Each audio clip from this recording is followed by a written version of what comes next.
Episode 6. விவேக்கின் தந்தை இந்தியாவில் நடக்கும் நிகழ்வுகளை கேட்டு பதட்டமடைந்தார். உறவினரின் அறிவுரையை ஏற்று ஒரு நம்பகமான ஜோதிடரை சந்திக்க வெளிநாட்டிலே முயன்றார்.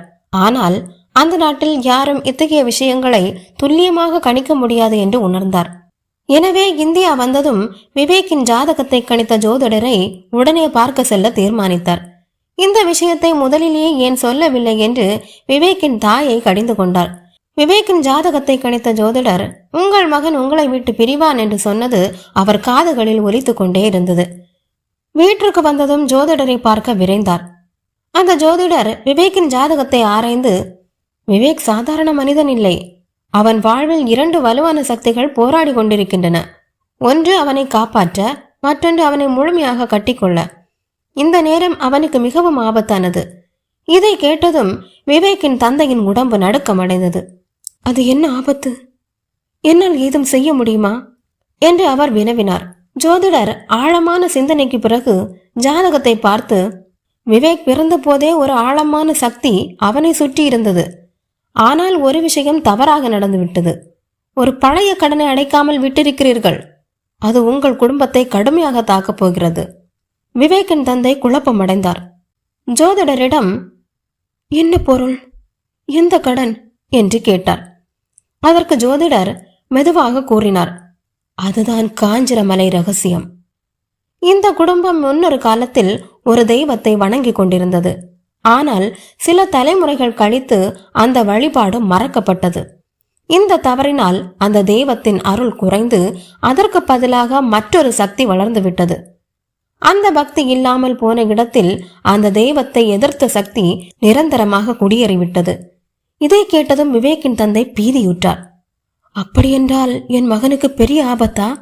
ஜோதிடர் அவரது கண்களை மூடிக்கொண்டு ஒரு கணம் தியானித்தார். பிறகு அவர் கண்களை திறந்து மிகவும் தீவிரமான குரலில் கூறினார், உங்கள் மகன் தற்போது ஒரு இடத்தில் இருக்கிறான். அந்த இடம் வெறும் ஒரு அரண்மனை அல்ல. அது பாவிகளின் கோஷம் நிறைந்த ஒரு பூதப்பேய் நிறைந்த வீடு. உங்கள் மகன் அங்கு எந்த முடிவும் எடுக்கக்கூடாது. அவன் ஒரு தவறு செய்தால் அவனை எந்த சக்தியும் காப்பாற்ற முடியாது. முடிவெடுக்கும் தருணம் வரப்போகிறது. அந்த தருணத்தில் அவன் தன் உண்மை அடையாளத்தை உணர வேண்டும். இல்லையெனில் அந்த இருண்ட சக்திகள் அவனை முற்றிலும் ஆட்கொள்ளும். இது விவேக்கின் வாழ்க்கையில் ஒரு புதிய திருப்பமாக அமையப்போகிறது. இதை கேட்டதும் விவேக்கின் தந்தைக்கு என்ன செய்வதென்றே புரியவில்லை. உடனே ஜோதிடர் அவரை தேற்றும் விதமாக, ஆனாலும் நீங்கள் கவலைப்படாதீர்கள். உங்கள் குலதெய்வம் ஏதாவது ஒரு சக்தி மூலம் அவனை அதற்குள் காப்பாற்றும் என்று கூறினார். இதை கேட்ட விவேக்கின் தந்தைக்கு இப்போது மனம் கொஞ்சம் நிம்மதியடைந்தது. இதே நேரம் சாமியார் தனது சீடர்களுடன் காஞ்சிரமலை செல்லும் பொழுது மலை அடிவாரத்திலேயே சீடர்கள் பயணத்தை தொடர முடியாது என்பதை உணர்ந்தனர்.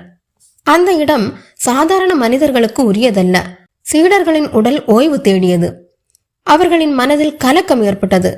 மேலும் சிலர் ஏதோ தீவிரமான சக்தி தங்களை கழற்றி விட்டது போல உணர்ந்தனர். அப்பா குருவே, எங்களால் முன்னே போக முடியவில்லை என்று சீடர்கள் அழுதனர். சாமியார் சிரித்துவிட்டு கூறினார், அது உங்களுக்கு தகுதியான இடமில்லை பிள்ளைகளே. இந்த மலைக்குள் செல்வதற்கு நீங்கள் இன்னும் தயாராகவில்லை. அதனால் நான் செல்கிறேன், நீங்கள் திரும்புங்கள். உங்களுக்கு எப்பொழுது வர வேண்டும் என்று தோன்றுகிறதோ அப்பொழுது வாருங்கள் என்றார். சீடர்கள் திரும்பி சென்றனர். சாமியார் காஞ்சிரமலைக்குள் அடியெடுத்து வைத்தவுடன் சாமியாருக்கு உணர்வு மாறியது. இயற்கையின் ஒவ்வொரு அடைவிலும் ஒரு ஆன்மீக அதிர்வு இருந்தது. அவர் நடந்து செல்லும் போது அங்கு ஒரு பனை மரம் தனித்துவமாக காட்சியளித்தது. அது சாதாரணமாகவே இருந்தது. ஆனால் அருகில் சென்றபோது அதன் அகிலத்தில் பதிந்த பழைய மந்திரங்கள் தெளிவாக தெரிந்தன. அந்த மந்திரத்தின் அருகில் இருந்த சிறிய குகையில் இருந்து ஒருவர் நெருங்கினார். அந்த சித்தர் சாமியாரை பார்த்து சிரித்தார். நீ வந்து விட்டாயா? நீ வருவாய் என்று எனக்கு தெரியும். உனக்காகத்தான் நான் காத்திருந்தேன் என்றார். சாமியார் வியப்புடன் பார்த்தார். இந்த சித்தரின் தோற்றம் மாறுபட்டிருந்தது. சில நேரம் 30 வயதானவரை போலவும் சில நேரங்களில் 90 வயதானவரை போலவும் மாறினார். இது காலத்திற்கும் வெளியே சென்று வாழும் ஒரு பெரிய மகானின் அற்புத சக்தியாகவே தோன்றியது. எனக்காக நீங்கள் காத்திருந்தீர்களா என்று கேட்டார் சாமியார். ஆமாம், இந்த மலைக்குள் நுழைவது உன் விதி. நீ கண்டவற்றை இந்த உலகத்திற்கு எடுத்து சொல்ல வேண்டும் என்றார் சித்தர். சாமியார் ஆச்சரியமடைந்தார். அந்த சித்தர் சாமியாரை ஒரு சிறிய நீரூற்று நோக்கி அழைத்து சென்றார். அது சற்று சுருங்கிய குளம் போல் இருந்தது. ஆனால் அதற்குள் பார்த்தவுடன் அந்த நீரின் அடியில் ஒளிரும் மணிகள் இருந்தன. ஒவ்வொரு நொடிக்குமே நீரில் ஒளி பளிச்சிட அது சாமியாரின் உள்ளத்தில் மந்திர சக்தியை எழுப்பியது. அவருக்கு பழைய ஞாபகங்கள் தோன்றின. இந்த நீர்தான் மணிமுத்து தீர்த்தம். இதை மட்டும் பார்ப்பதற்கே பல பிறவிகள் தேவை. ஆனால் நீ அதனை மட்டுமல்ல, அதன் உள் மறைந்துள்ள சக்தியையும் உணரலாம். ஏனென்றால் நீ இங்கே பல ஆண்டுகளாக இருந்தவன் என்றார் சித்தர். சாமியார் அந்த நீரை தொடுவதற்கு பயந்து விட்டார்.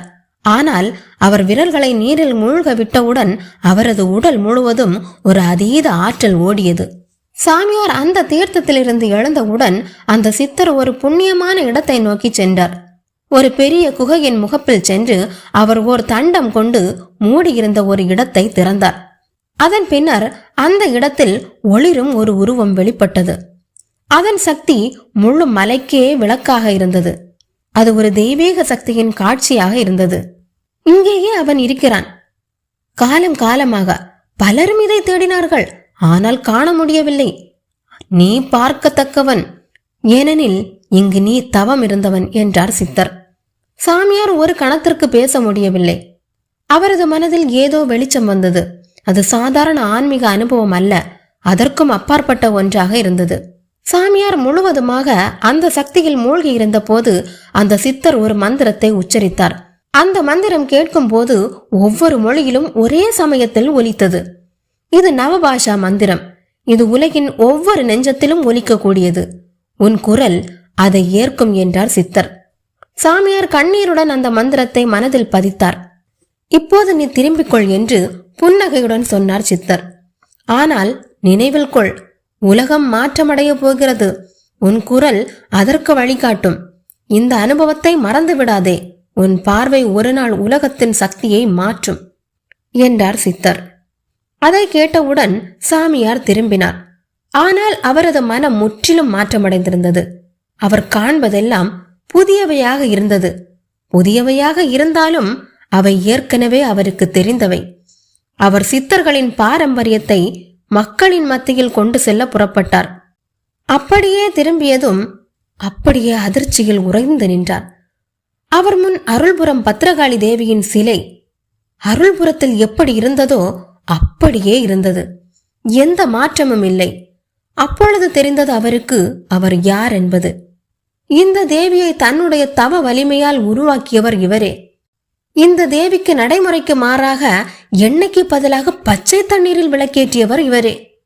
பலருடைய வாழ்க்கையை திசை திருப்பி அவர்களை அல்லோலப்படுத்தி அக்கிரமம் செய்த வழிமறைக்கும் பேய்களை சந்திரமலையின் எல்லைக்குள் அடக்கியவர் இவரே. ஏதோ ஒரு சமயத்தில் அருள்புரம் பத்ரகாளி தேவியின் சக்தி சிறிது குறையும் என்பதை உணர்ந்து தேவிக்கு சக்தியான கண்மலரையும் அவளுக்கு விருப்பமான நகையையும் வழிமறிக்கும் பேய்களை வைத்தே பாதுகாக்க வைத்த தவசீலர். காஞ்சிரமலை அருள் சித்தர் என்று பக்தர்களால் அழைக்கப்பட்டவர். இதே போல மேலும் பல அதிசயங்களை நிகழ்த்தியவர். லஹிமா சித்தியால் தண்ணீரின் மேலே தரையில் நடப்பது போல நடந்தவர். இத்தனைக்கும் மேலாக முற்பிறவியில் விவேக்கின் தாத்தாவாக இருந்தவர். பின்னர் உலக நன்மைக்காக தவம் செய்ய தொடங்கியவர். இந்த காஞ்சிரமலையில் பல சித்தர்கள் உருவாக காரணமானவர். அவருக்கு சித்தி கிடைத்த பனை மரத்தின் அருகில் வந்து பரமானந்தத்தில் அமர்ந்து விட்டார். அருகில் நின்ற வெற்றிலை கொடி அன்பால் அவர் மேல் சாய்ந்தது. அவருக்கு இங்கு எல்லாம் உணர்த்திய சித்தர் சிரித்துவிட்டு மாயமானார். அவர் வேறு யாருமல்ல, சாக்ஷாத் சிவபெருமான். பிராத்தி என்னும் சித்தியால் இங்கு சித்தராக அமர்ந்திருந்தார். சாமியாருக்கு அவரை பற்றி முழுதும் அறிந்து கொள்ள வைப்பதற்காக வந்திருந்தார் அந்த சித்தர். அந்த நேரமே அருள்புரம் தேவிக்கு முழு ஆற்றலும் கிடைத்தது. இதன் மூலம் விவேக் காப்பாற்றப்பட்டானா, இல்லை அரண்மனையில் இருக்கிறானா? விவேக்கின் பெற்றோரின் நிலைமை என்ன? தெரிந்து கொள்ள இணைந்திருங்கள். நன்றி.